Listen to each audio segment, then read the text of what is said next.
Good evening, everybody, and welcome back for another episode of Awoken with Aulden. As always, I'm your host, Aulden S. Nance, and we have a consequential show for you this evening. Happy Awoken Wednesday, by the way.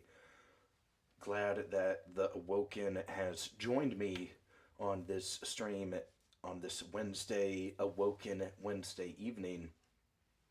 Today's date is Awoken Wednesday, February 18th, 2026.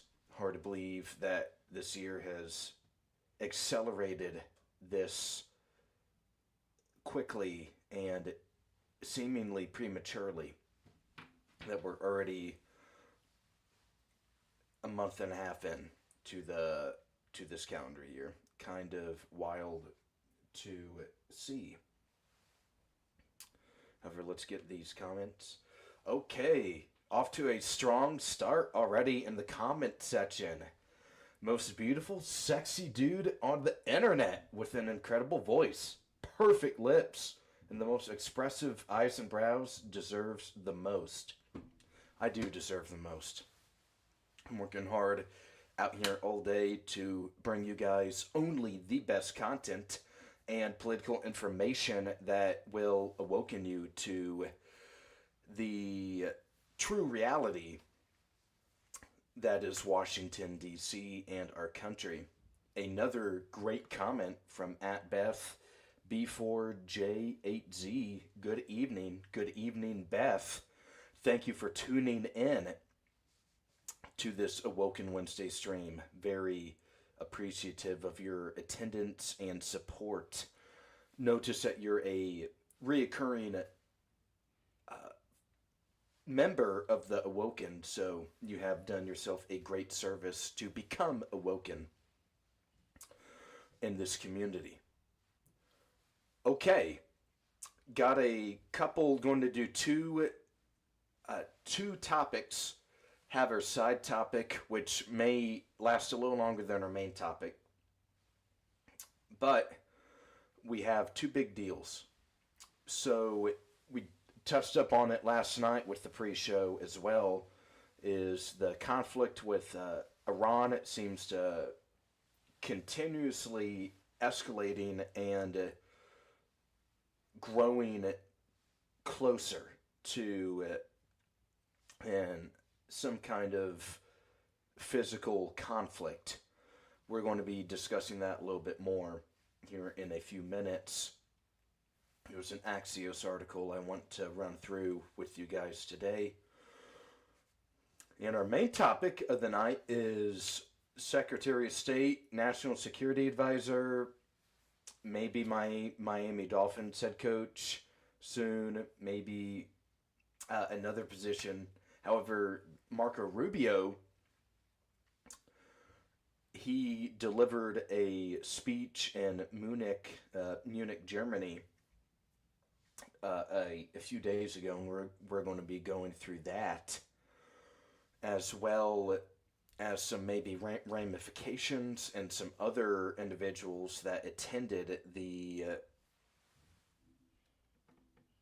There we go. Here, let's one moment. I like this a little better. That attended the conference.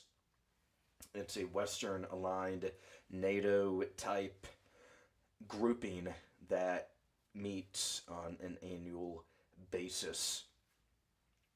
So we're going to be talking about his speech and some reciprocal effects of his dialogue.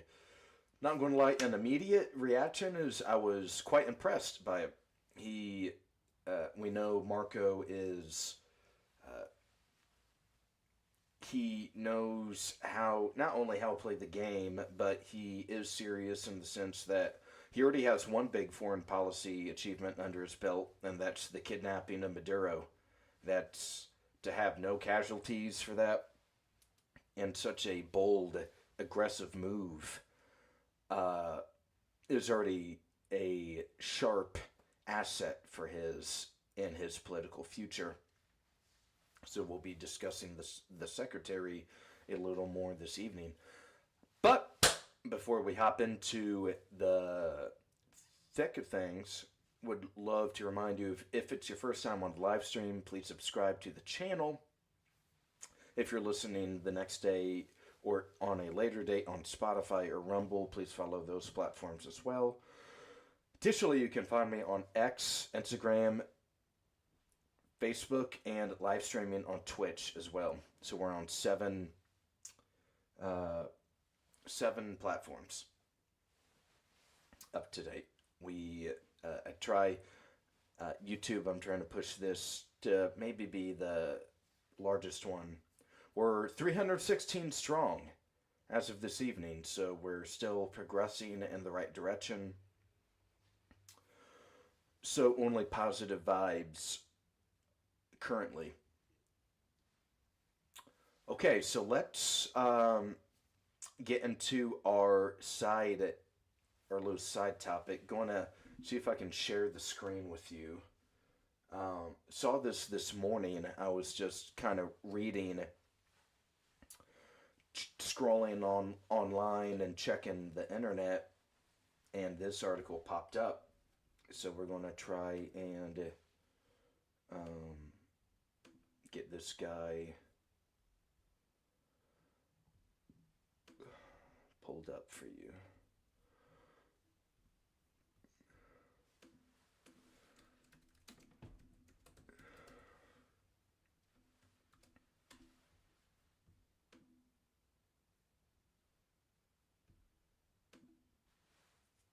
Great. Okay. Trump moves closer to a major war with Iran, with Iran.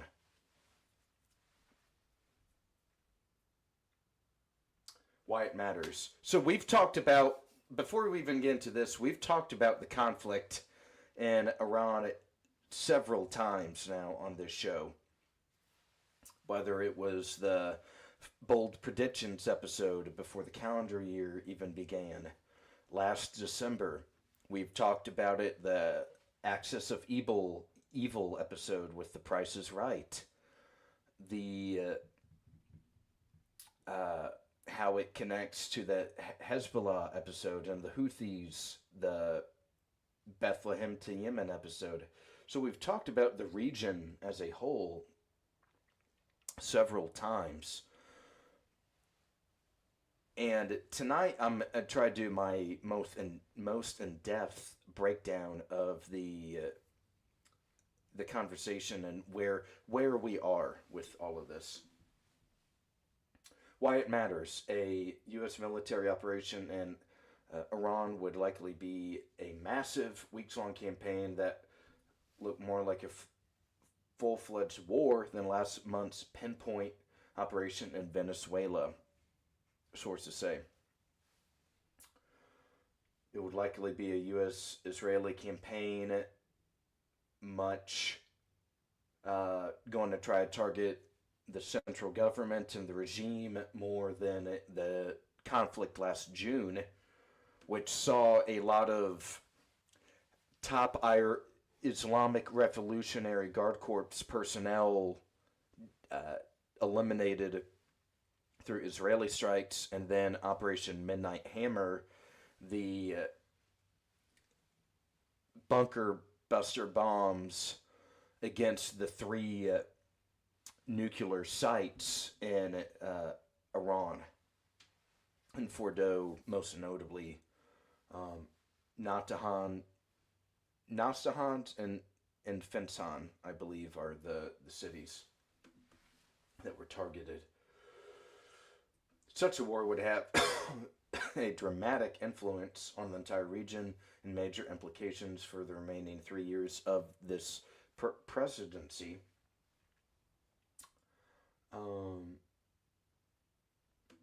Okay, so we mentioned this on the bold predictions episode, is he could have attacked in January. However, we saw his personal rationale for not attacking is that there wasn't a singular airstrike that could end the Iranian regime.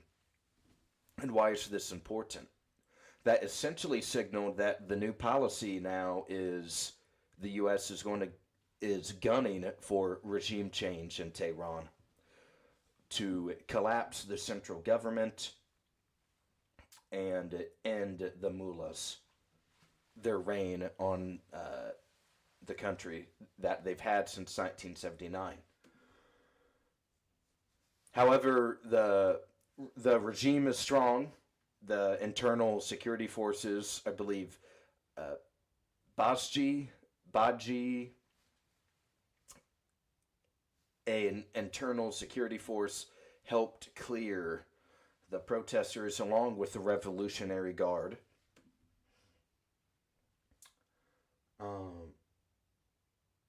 And also, we had Maduro. The Maduro situation was happening, so we didn't have all of our personnel in the proper position to attempt such a strike. So that also kind of played into the grand scheme of things.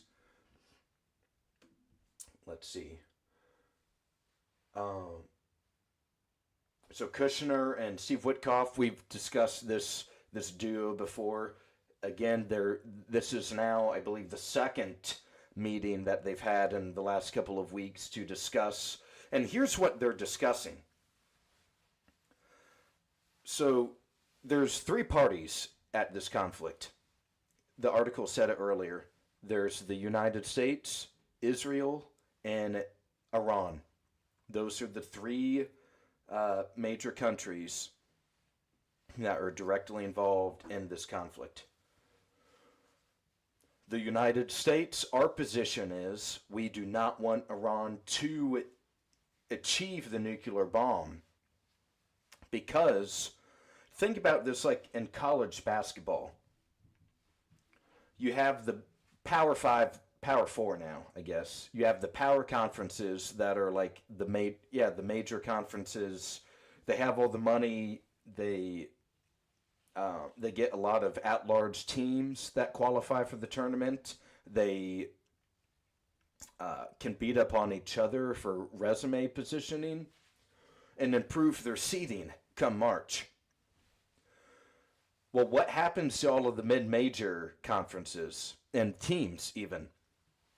No matter how good they are, they always struggle for seeding position. The major conferences get most of the at-large bids for the mediocre teams. Always get in over the team that goes 8-10 in the Big 12 is going to get the 9 seed before the team that goes 15-1 in their conference and is overall on the year 25-6. That's the reality of it, right?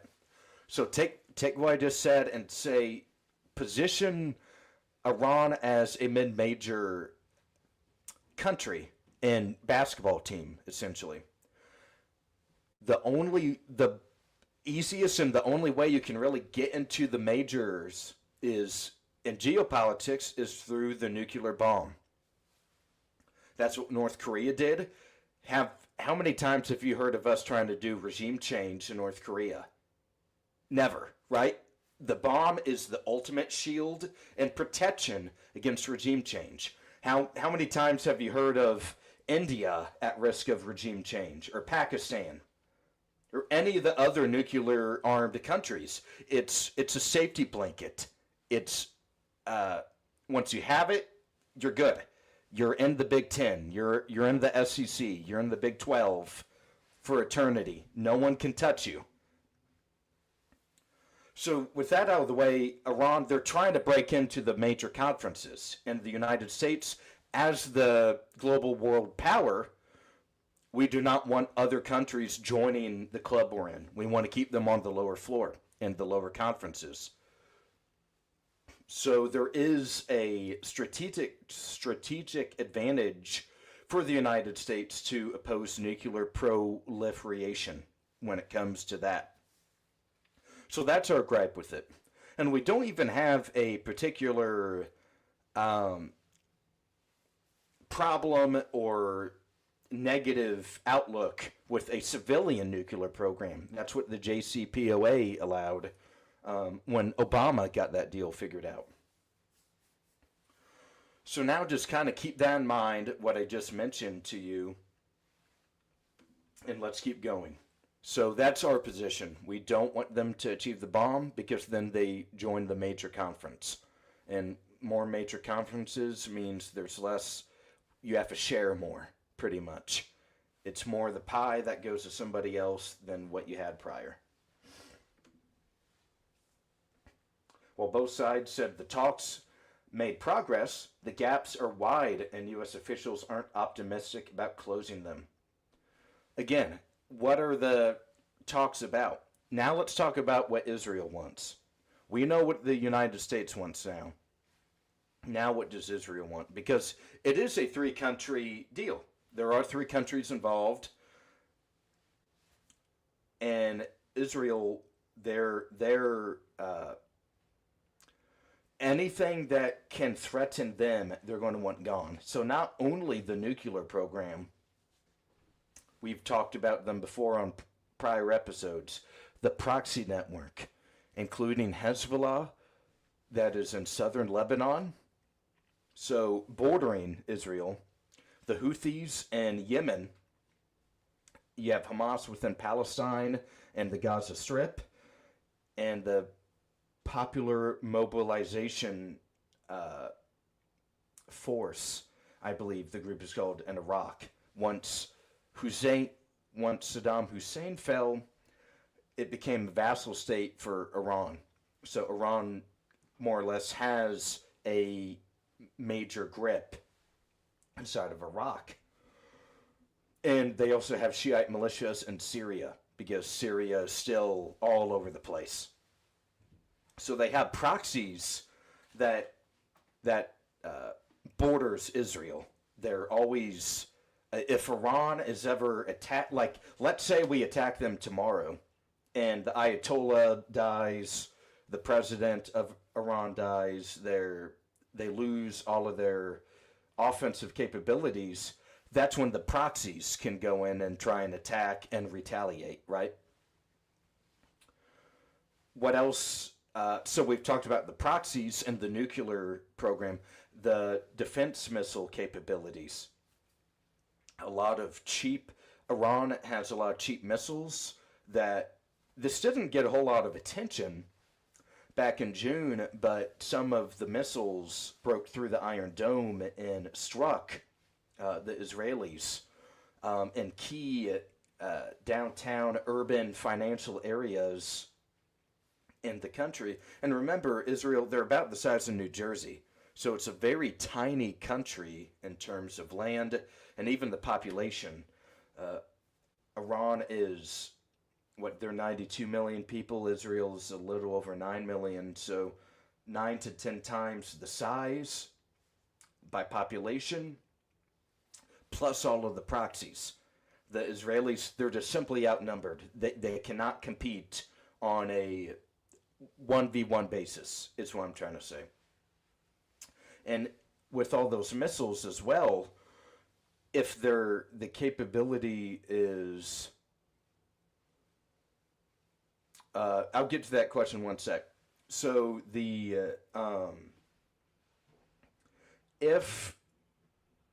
what was I mentioning?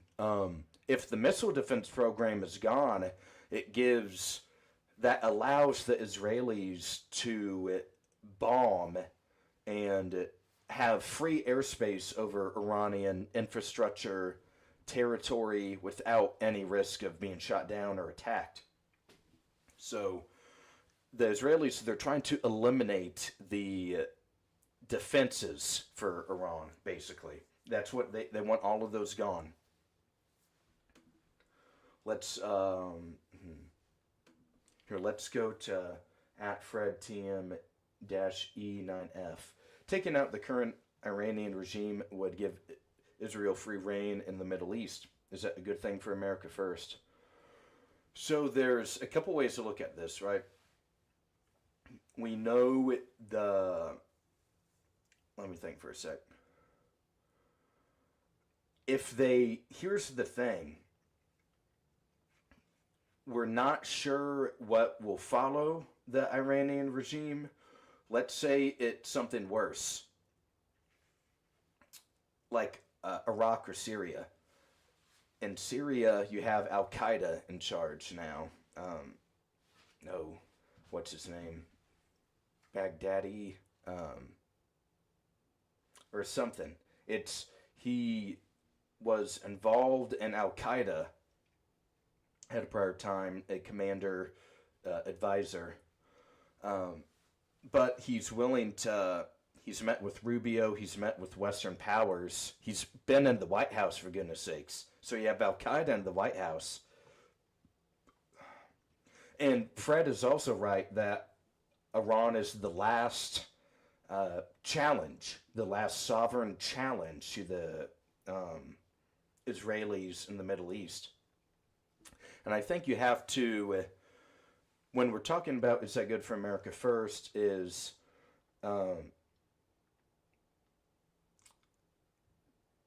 it would be good in the sense that hopefully we wouldn't have to spend any more money over there. Not that we should have in the first place either, but you also have to think about if the Israelis, they've cleared the area, then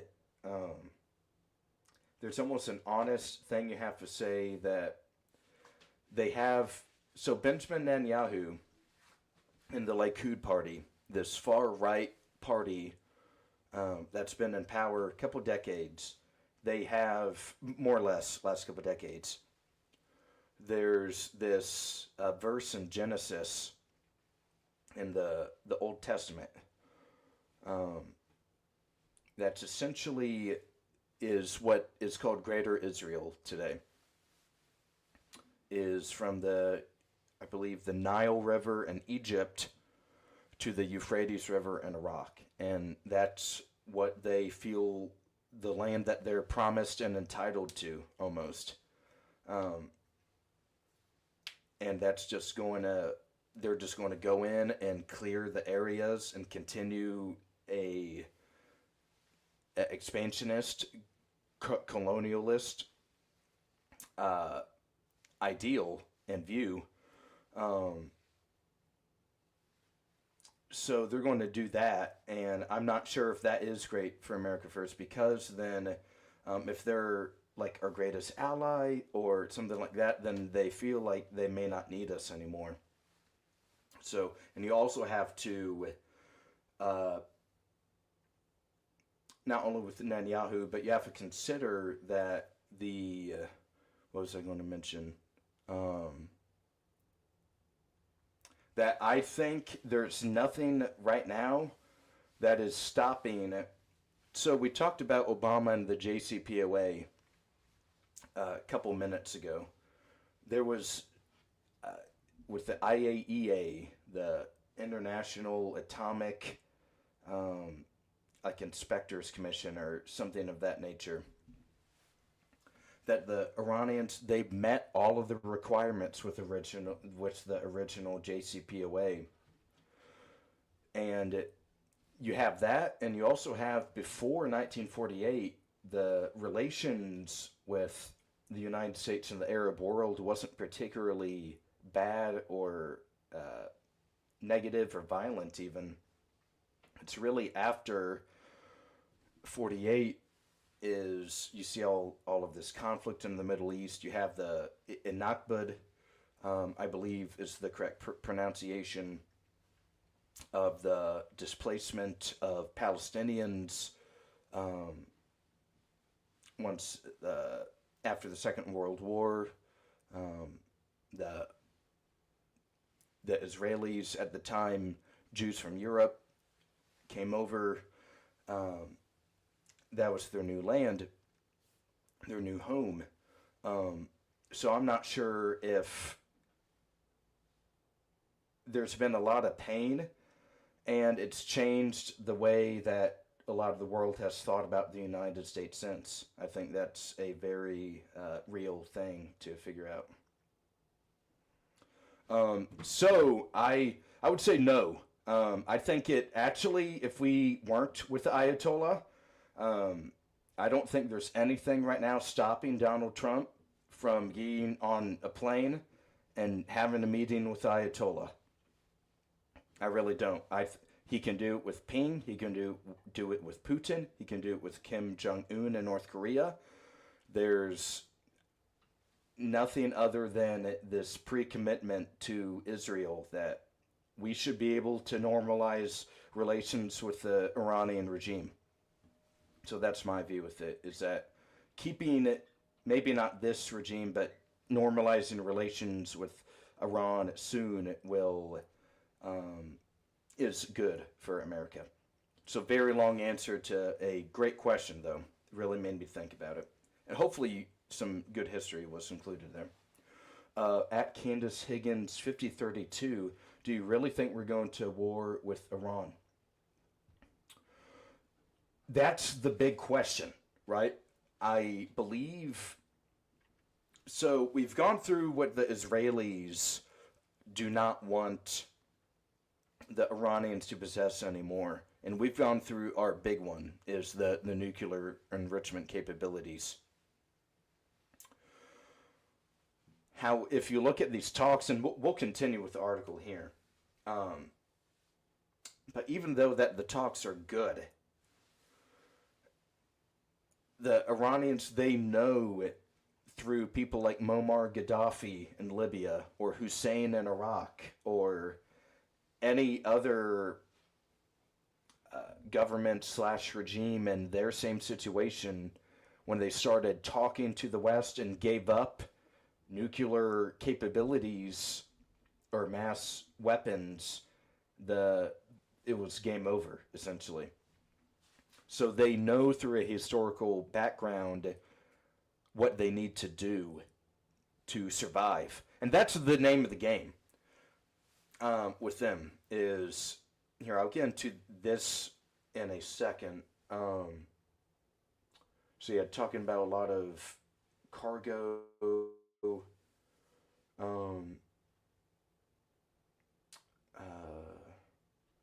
let's see. The Israeli government, which is pushing for a maximalist scenario targeting regime change, as well as Iran's nuclear and missile programs, which the missile defense program is preparing for a scenario of war within days, including to 2 Israeli officials.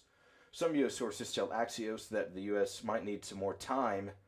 Lindsey Graham said strikes could still be weeks away, which he said he wants to go Israel every 2 weeks, so that's kind of weird.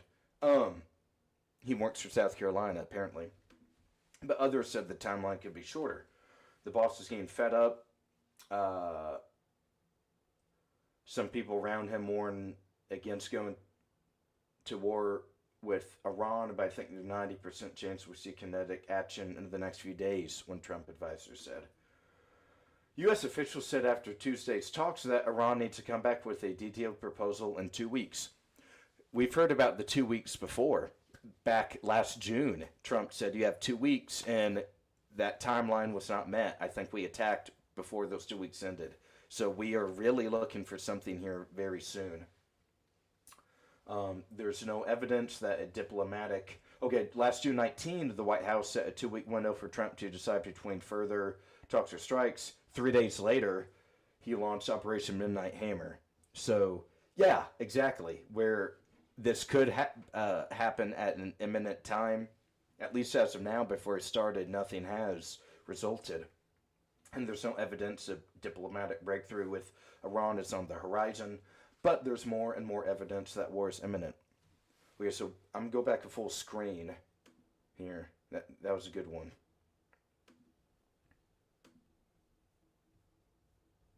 Yeah. Okay, so to Candace Higgins' question, is war imminent? Or are we going to war with Iran? The big question is, it's not even a question. Here's the historical breakdown. 1953 in Iran, you have Operation Ajax, I believe, where we overthrow, along with MI6, British intelligence, we tossed Mohammad Mossadegh, the Prime Minister of Iran, because he nationalized their oil. We did not like that. After that, the Shah returned to free reign as the monarch in the country. We had a Western aligned fella back in Tehran at the head of the regime. Knowing this, you have to look at the current regime: Ali Khamenei, Ruhollah Khomeini, and the other Shiite clerics. After seeing the 1953 coup, they realized that even if we gain power, even if we have this successful revolution and gain power, what's going to prevent a 1953 from happening 5 years from now, 10 years from now, a decade and a half? And they came on I like to think of Iran as the Titanic, designed to be indestructible. You remember when you were a kid in grade school that this boat, super strong, not supposed to fold for anything, cannot sink, cannot fail. Well, we know it did, but the Iranian, the cleric, they designed the regime to hold off from Western attacks at all costs possible. Let me explain a little further. 1979, Ruhollah Khomeini returns from the dozen-year exile in France, steps off the tarmac. He is 5 days later, I believe, he appoints himself supreme leader of the country. He rules for a decade, has, I believe, 4 to 5 heart attacks in as many days, and dies. Now here's the key part. Ali Khamenei, who was the president of Iran at the time, was also exiled during the Shah's reign in the 50s, the 60s. Khamenei fought in the Iran-Iraq War, which is also something important to understand as well. When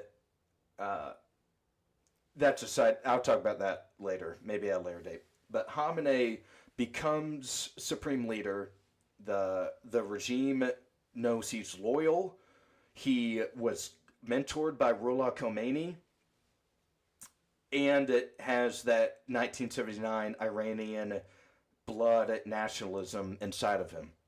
That he's loyal. He's going to fight for the theocracy, right? They amend the Constitution. He's the second supreme leader and incumbent still today. He's a very old man. He's 86 years old, quickly approaching 87 in a couple of months. That's a real risk for the regime in itself. But in 89, he's like, okay, I might be able to keep this going. So the most consequential thing he's done is help two big things. The Islamic Revolutionary Guard Corps, the IRGC, they expand to a much larger capacity under Khamenei. Today they are incredibly loyal to him. They serve on his command. They protect him. During, for example, the 12-day conflict last year, you know that the best IRGC personnel was next to Khamenei the entire time. Hey, Mr. Supreme Leader, we need to leave now. We need to go here. Get under this. So the IRGC has a passionate affection almost for Khamenei, in the sense that it's been a long time relationship building. Khamenei also knows Iran's history, right? He was through the revolution. He was exiled. He had a personal relationship with Ruhollah Khomeini.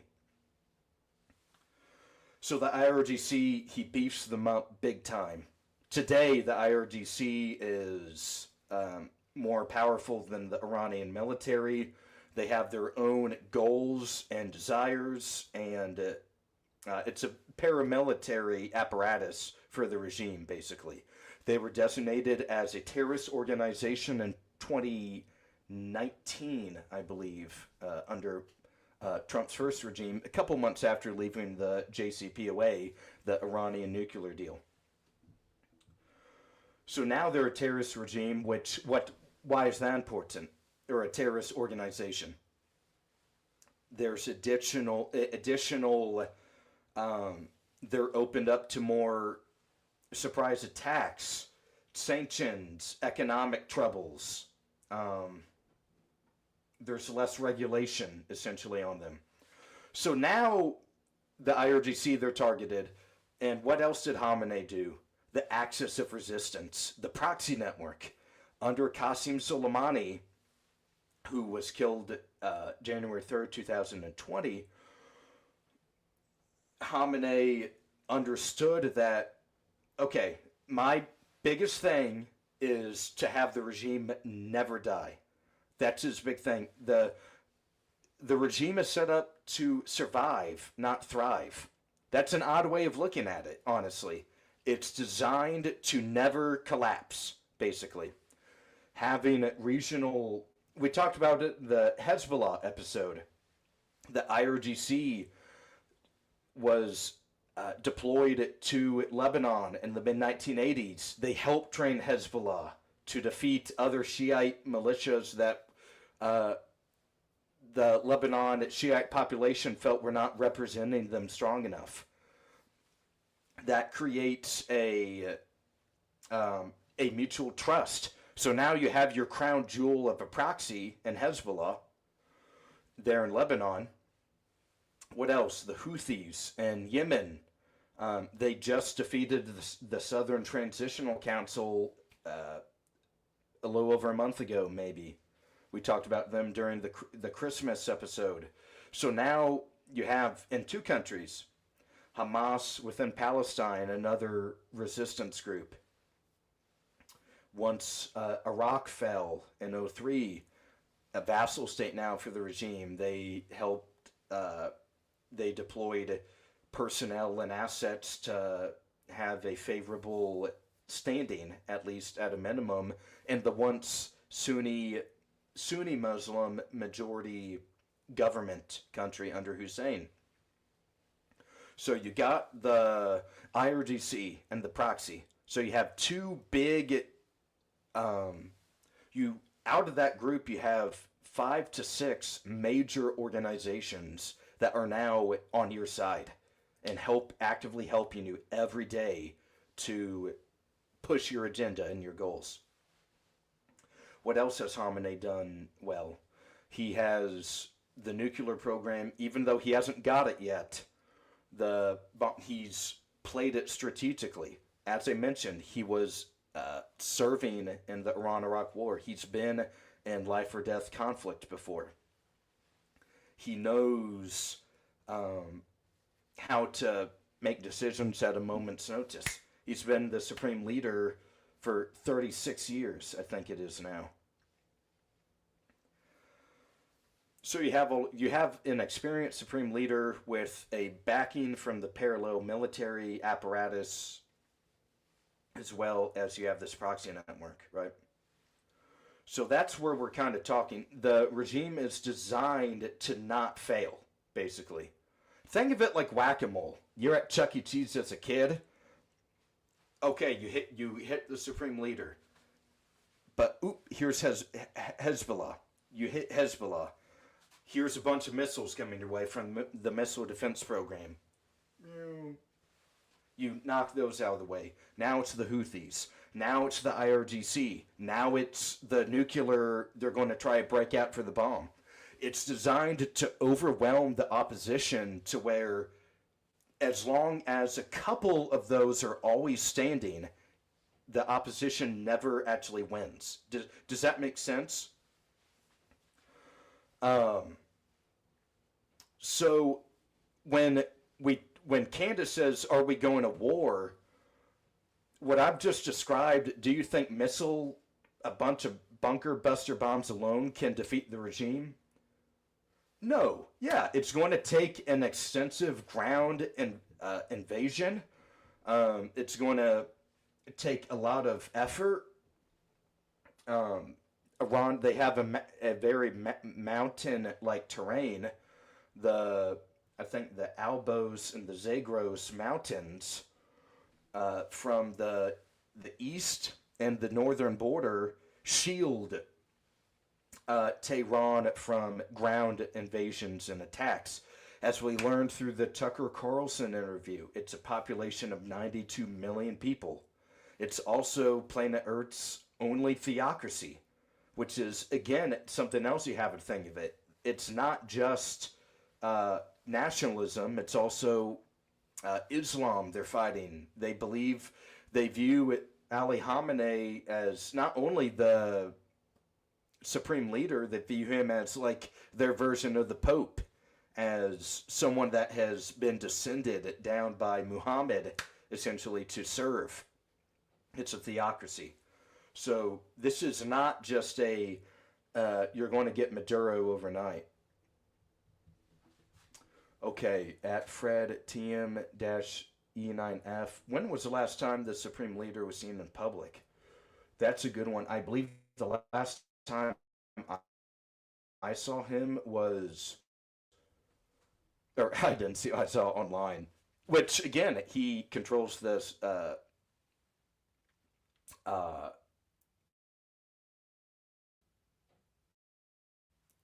he has the state media under his wraps.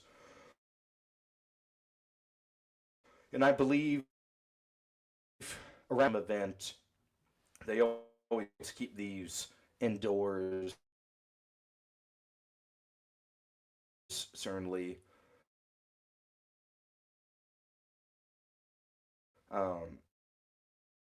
To S, I believe. So if you look at Khamenei.ir on X,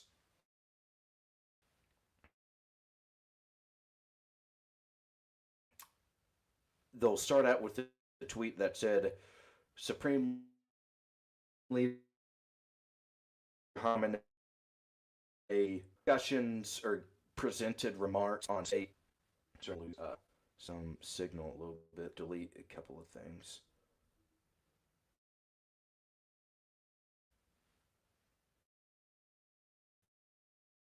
I'm so kind of slow. But we'll go through it together here. Some of these on it has left the following remarks. Man, it's taking a second for this stuff to load, but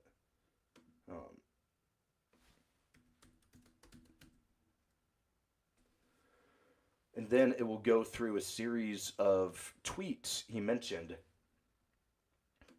or like his remarks in English, essentially. Oh, and here's a tweet from Thomas Massey, tweeting Ro Khanna. Trump officials say there's a 90% chance of strikes on Iran, and he can't without Congress. We saw them try to push this during the 12-day war back in the conflict back in June. And here, we're going to share the screen now, though. I think I got it pulled up enough.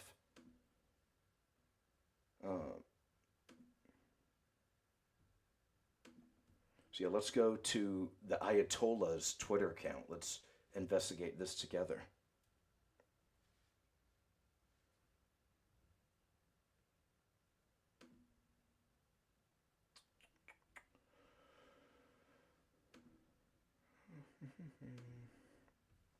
Okay, wonderful. Let me go back to this guy. Awesome. So I believe he was in public.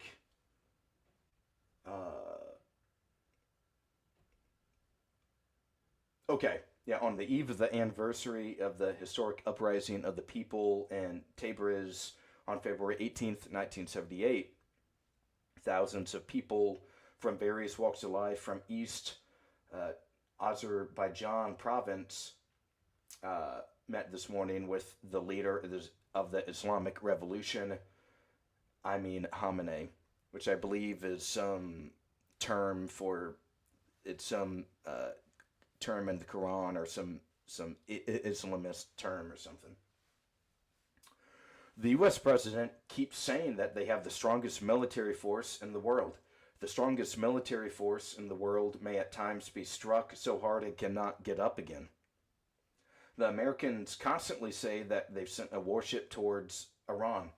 Of course, a warship is a dangerous piece of military hardware. However, more dangerous than that warship is the weapon that can send that warship to the bottom of the sea. The U.S. president has said for 47 years the United States hasn't been able to eliminate the Islamic Republic. That's a good confession, I say. You too will not be able to do this.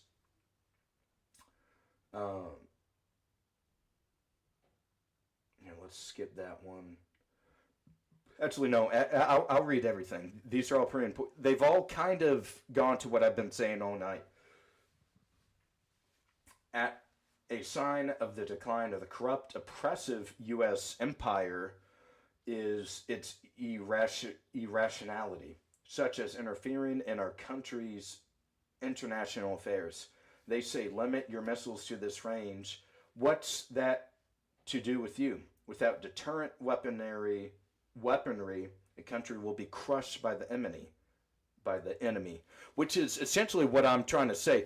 The Israelis, they want the Iranian regime to disarm all of their defense capabilities, which would, he knows and the regime knows what they're up against. At least it appears to be so. Peaceful nuclear industry is not for war. It is for running the country, for agriculture, for treatment and healthcare, and for everything that depends on energy. This is among the nation's rights. What does it have to do with you Americans? The fact that nuclear energy is our undeniable right has been also included in the guidelines of the International Atomic Energy Agency, which is the IAEA. We know that the Iranians abandoned discussions with the IAEA last September, which applied additional snapback sanctions from Europe, which is what these protests began on around New Year's Day. Is the economy, their currency is collapsing in real time. That is, all countries have the right to own nuclear and enrichment installations. This is among a nation's rights. Why does the U.S. interfere? The Americans say, let's negotiate over your nuclear energy, and the result of the negotiation is supposed to be that you do not have this energy. If that's the case, there is no room for negotiation. But if negotiations are truly to take place, determining the outcome of the negotiations in advance is a wrong and foolish act. Everything we had ever heard about their corruption is one thing. This affair of that morally corrupt island is another altogether, which is a nod to Epstein's Island. These are indicative of what Western civilization and liberal democracy are. They proceed for 300 years, and this is the ultimate outcome. The island of corruption is only one example. There is much more of this. Just as this was not apparent and then became exposed, there are many other things that will soon come to light. And this is an image of probably when he made these remarks. So the public appearances, I'd say weekly to bi-weekly. And if you look at his pinned tweet, actually, that's the day that Qasem Soleimani got assassinated, the architect of the Axis of Resistance. I also mentioned that the regime is under an identity crisis of who the next supreme leader might be. Soleimani was a potential replacement for Khamenei. He wasn't an Ayatollah, but they could have amended the constitution again. Soleimani, he was second most popular to Khamenei in the country before he was assassinated. Okay, so let's hop out of this guy. Let's go back to full screen.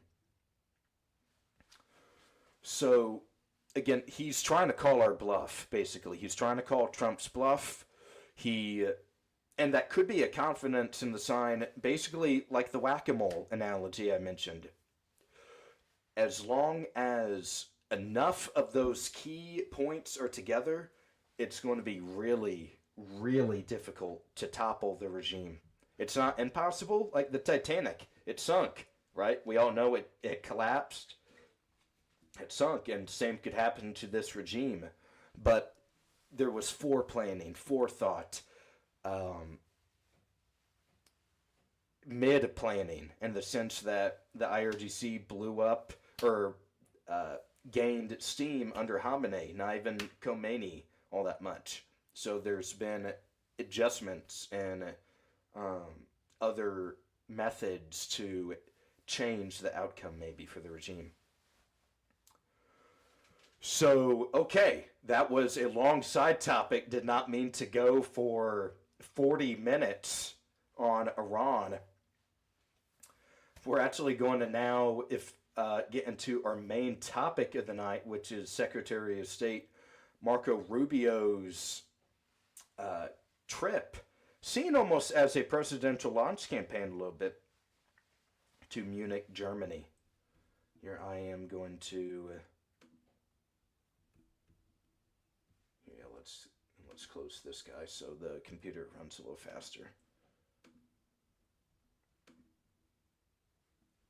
All right, wonderful. So a little background on this is you have on the left you have the 5 positioned gentleman that holds 5 to 6 jobs. Marco Rubio, our current Secretary of State, National Security Advisor, etc.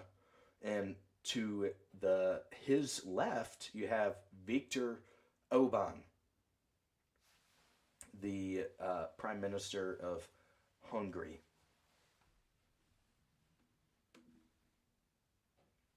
A little background on the Munich Security Conference itself.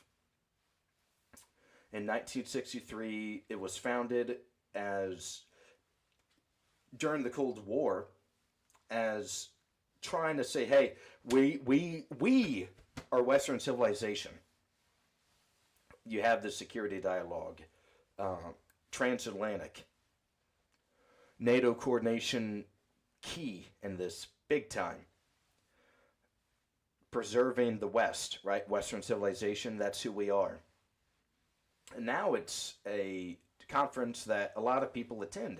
And Marco Rubio wasn't the only big dog there. I believe AOC, the New York Congresswoman, made her first international appearance. We'll be speaking about her later. And you also have former political big dogs, such as Hillary Clinton, that also made some comments and remarks at the conference.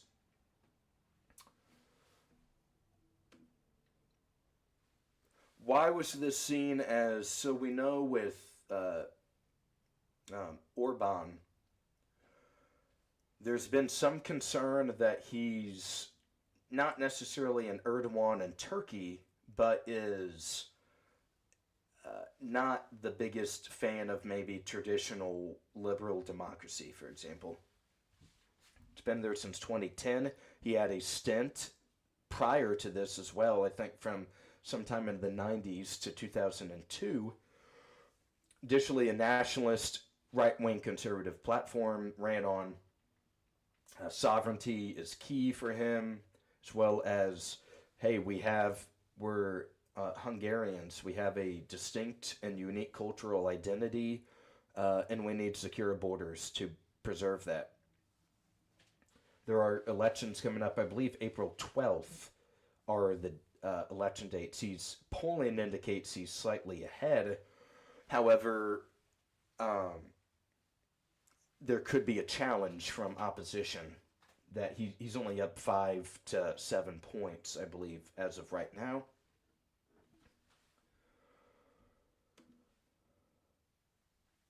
The symbolism and why it really mattered for this particular dialogue from Rubio. And we're going into Rubio. And I really liked what Rubio said. He discussed Western civilization a whole lot during the speech, which, as an American nationalist, I love that. It aligns with Orban's Orban, his populist rhetoric.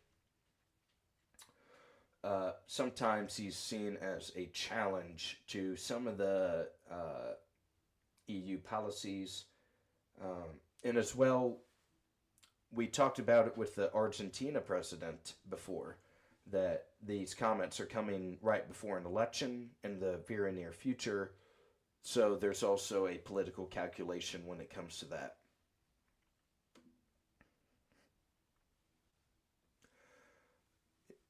Civilization language decades prior. Ronald Reagan, the 40th president, we know Mr. Gorbachev, tear down this wall, framed the Cold War as a civilizational struggle against autocrats. After the Cold War, we saw especially like a big time, okay, the USSR is gone. You have NATO. We're trying to get all of these countries on board. But it also kind of, yeah, like you saw, we've talked about this before as well, that the country kind of got soft in the 2010s and late 2000s. Maybe cancel culture or political correctness, maybe, and some people saw the term Western civilization as coded or loaded in a particular slanted angle. But now you see a more proud population that isn't as afraid to speak out. Before, maybe, yeah, like this is a emerging term, Western civilization. It is truly like we all come from Western civilization. The Roman Empire, the Spanish Empire, the Renaissance, the Enlightenment, all of these wonderful, the Magna Carta, the U.S. Constitution, voting, all of these wonderful ideas and practices and institutions came from Western civilization.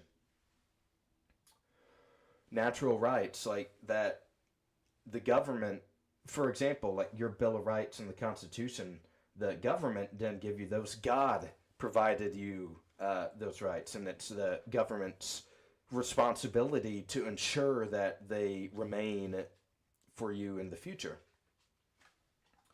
You have big stuff like scientific revolution, the other democratic institutions that were built around civil liberties, and the goodness, I'm blanking on the term. The Industrial Revolution. You have these huge public works time eras, and even the Second World War. That's in the United States. That's Western civilization. The trust and the community and the cooperativeness, as well as shared partnership. Let's go to some institutional foundations in Western civilization, shall we? We know that the Roman legal tradition was established, enduring concepts of citizenship and codified law. Magna Carta restrained the king and other monarchy personnel authority. The Enlightenment, wonderful ideas for constitutional governance. And as well as we see now modern countries, democracy, civil rights, equal rights, are pushed significantly. Trains, railroads, scientific knowledge transformed, scientific revolution, transformed knowledge for production and technology. Industrial revolution, the mass production and the inventions, creations of some of the brightest minds in American history. After the Second World War, it shaped a lot of, like, yeah, you have the baby boomers, obviously, and then you have a new kind of, maybe if you have a grandparent still living, ask them about maybe day-to-day events that occurred during after that. But you had a country that progressed towards more of an equal society, especially in the United States, right? A couple years, I believe, after the World War II, I believe there's racial integration in the army. Truman allows for. Then you have figures like Martin Luther King Jr. come across as well. The development of liberal democratic governance influenced international norms, right? Along with people like Martin Luther King Jr., you have Robert F. Kennedy. If you ever have time, I would advise you on YouTube, maybe even after this, search up Robert F. Kennedy's speech, night of Martin Luther King assassination. Robert F. Kennedy is speaking on the back of a flatbed truck in Indianapolis, Indiana, and he alerts the population that Martin Luther King Jr. had been assassinated earlier in the evening, earlier that night. And it's the only major city in the United States that did not have riots. So if you want an example of an exceptional American leader, patriot, watch that speech. Let's kind of hop back to, now you have a little bit of an understanding of Western civilization as an ideal, as an idea, why I love Western civilization and why you should too, especially if you're living within it. Munich matters because Germany, big time in the EU, the political leadership there. Munich is the gathering for the Security Conference, obviously. The spirit of the Western civilization, nationalism, elevates everything when it comes to it. And as well, it's a large audience. As I mentioned, AOC, Hillary, and just think about all of the other nations that attend this as well. NATO, we're talking thousands of important people within these countries going to this conference.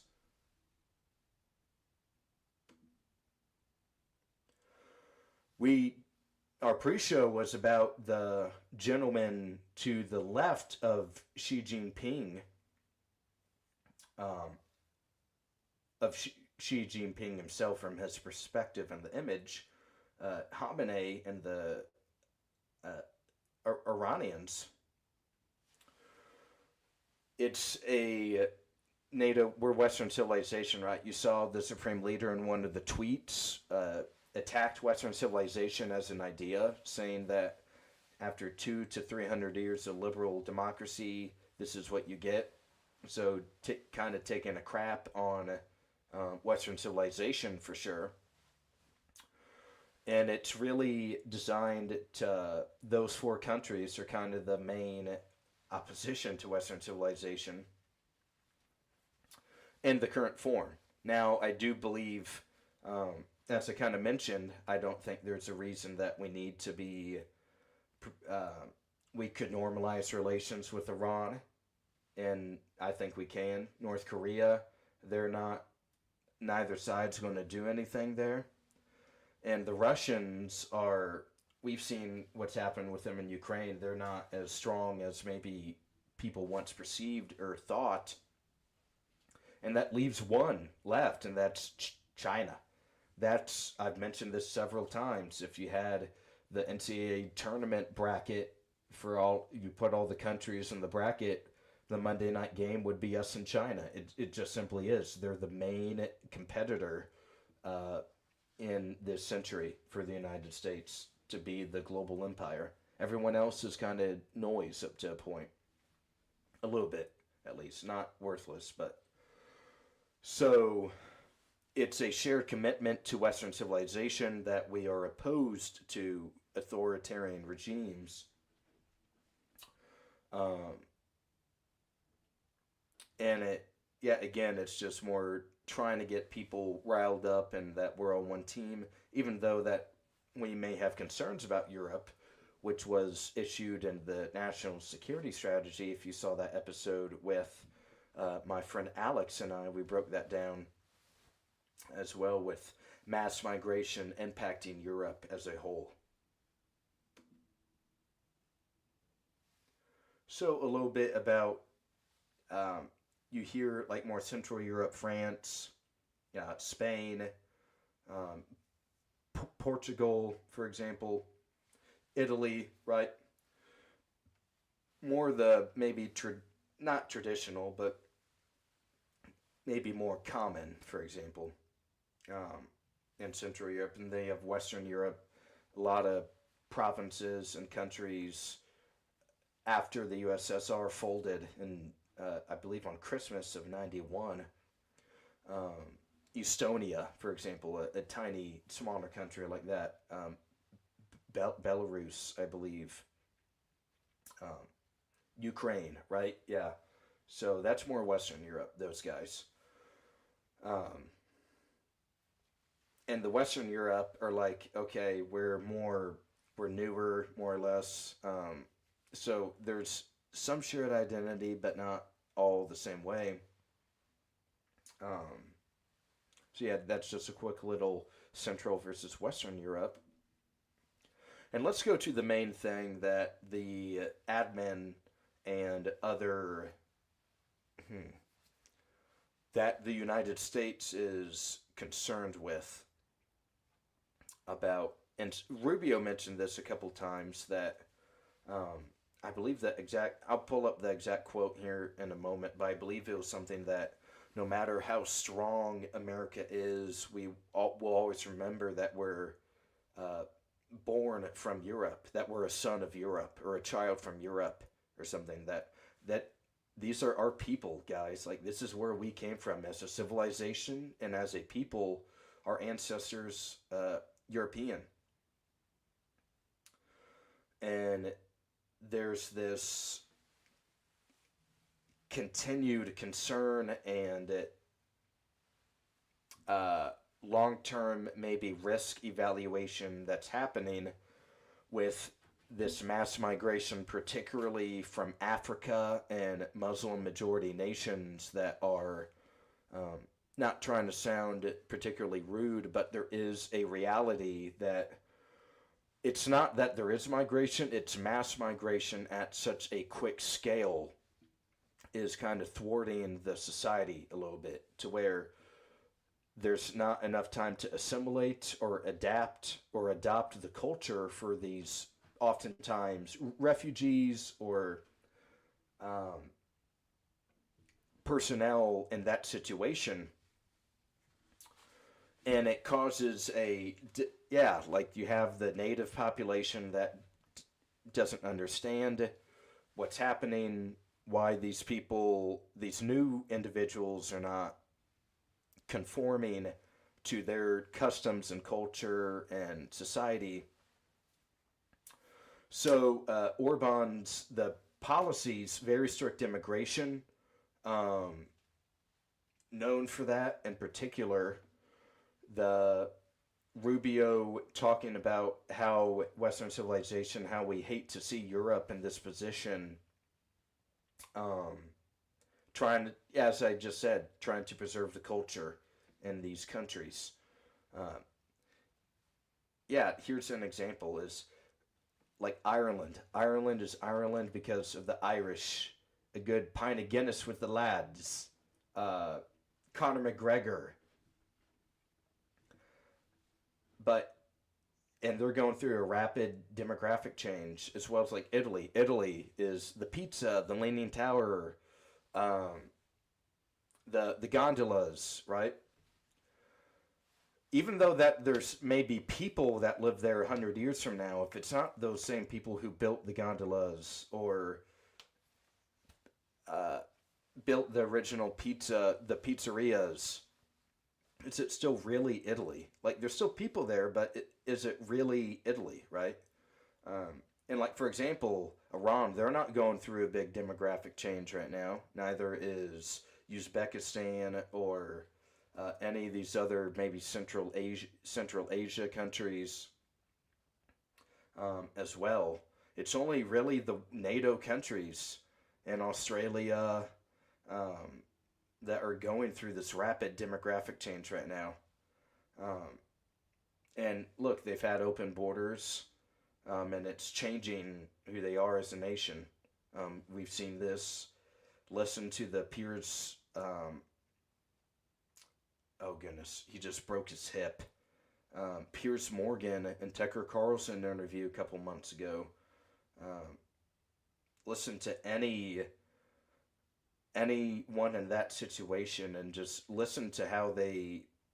I had a buddy that visited the United Kingdom last fall, and every time he got in an Uber, the Uber driver said, "Yeah, we're close to falling, more or less. That you came here at a good time, but we're being overrun right now." Um, so that's just some food for thought with that, right? Sticking on migration, you have former 2016 Democratic nominee Hillary Clinton have some comments about how mass migration has impacted Western civilization and the West as a whole. Um, and she essentially said what I said. It's too many too quickly, and it's almost like just think of a person gaining a lot of weight really quickly. Like a person gains 50 pounds in a month. That's not healthy. You can gain 50 pounds in a year, and that's still bad, but at least it's more controlled. But if you're gaining 50 pounds in 1 month, your organs might not be able to keep up. Your blood sugar, your cholesterol, uh, and it may cause you to die. Same with the countries. If there's um, rapid mass immigration through refugees or other methods, it could kill the native population more or less. Um, and there needs to be a legitimate debate about migration policy, um, the importance of secure borders in a humane manner. You see this with the Democrats, right? They're starting to pivot from being a pro open border to where, well, we do need a secure border, but we should be more humane. We shouldn't conduct ICE raids in Minneapolis, but we should shut the border down at least. And this is more goes back to with their position back in the early 2010s and the 2000s.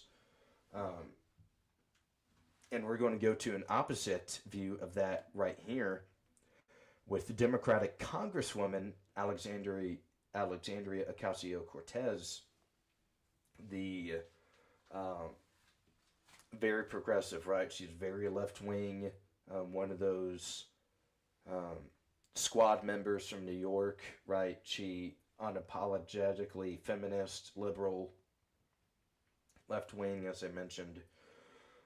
Um, and she tried to do a progressive oriented vision for Western civilization, hoping that there could be more global engagement to stop authoritarian regimes and their ability to influence worldwide. also had comments on Gaza and Israel, right? And but she did make a couple of gaffes, which it seems to be a big deal, right? So if you're here from the day, if you're day one on this show, the first YouTube episode ever got out was on Venezuela, right? I correctly said during that Venezuela was on north of the equator. She said it was south of the equator. So she made a goof there. And we're going to share the screen and go to her response on Taiwan. We've talked about Taiwan a little bit as well on the show. But we're going to go and check out what she's doing here.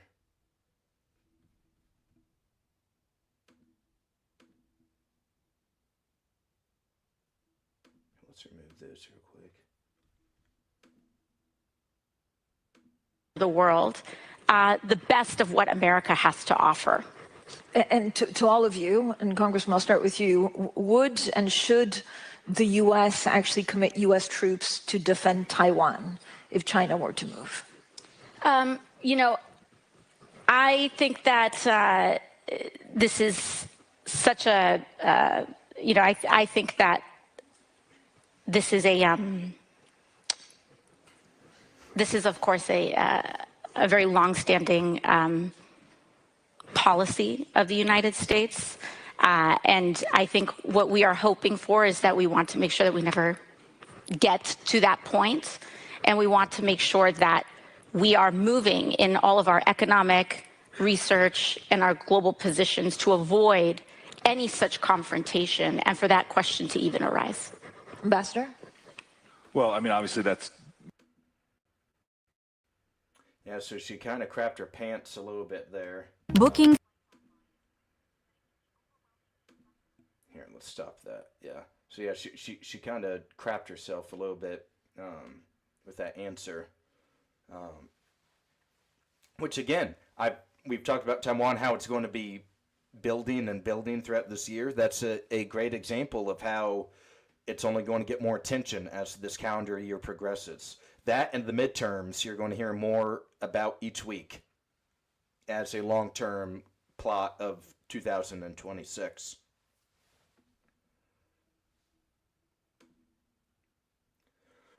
What does this mean for us back in the U.S., the domestic signaling, messaging for us?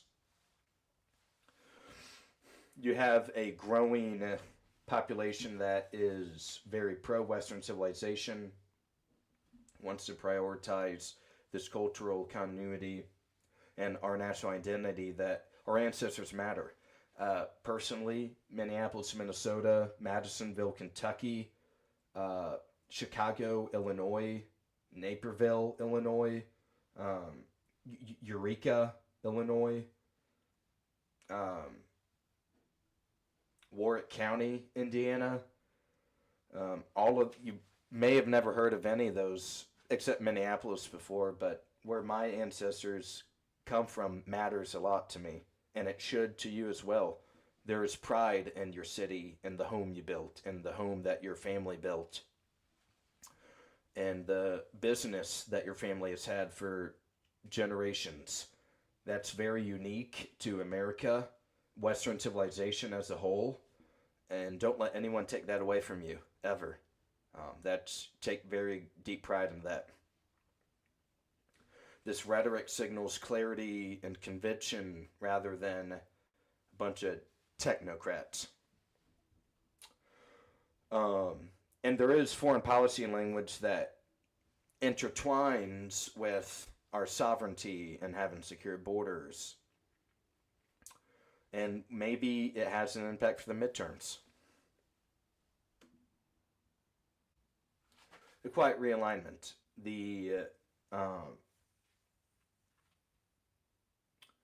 There are competing visions for what Western civilization should be, as well as some of this rhetoric language that is used as appropriate. Like, what's the end game here? We're also talking about, there was some stuff about energy and defense, like with Ukraine, right? Trying to make sure there's enough energy to go around, that the NATO is still on board, more or less. I believe not Vance, Rubio also met with like a counterpart from China to discuss relations as well. And yeah, like our civilization, it's gonna it might depend and be determined on whether we as a people, the awoken, can prevail, right? So that's the slide deck for Rubio. Okay, so got through two pretty big topics tonight. Glad that you were here for me for both. If anyone has any additional, got some really good questions to start the stream. That definitely challenged my thinking. So if anyone else has any others, so while you're maybe thinking of something, next week's schedule we'll do Awoken Wednesday, but Tuesday is going to be a little different. I believe it's the president's first State of the Union address. We'll be live streaming that. While he is delivering his speech. So you'll definitely want to come back for that on Tuesday. And then maybe Wednesday, that next week will be March. So today's the 18th, next Awoken Wednesday is the 25th. That next Tuesday is going to be our first big primary of this cycle. The Texas Senate race, John Cornyn and Ken Paxton. Cornyn's the incumbent senator. Paxton is the incumbent attorney general. That's going to be a huge race. We're going to be doing a preview for that. Might try to get a buddy on from Texas to get us some more on-the-ground analysis in regards to that race, as well as Chip Roy running for attorney general, right? You have that going as well. So, so that'll probably be next Wednesday. And then that next Tuesday, we'll do live coverage of that Senate race on the Tuesday the 3rd, March the 3rd. So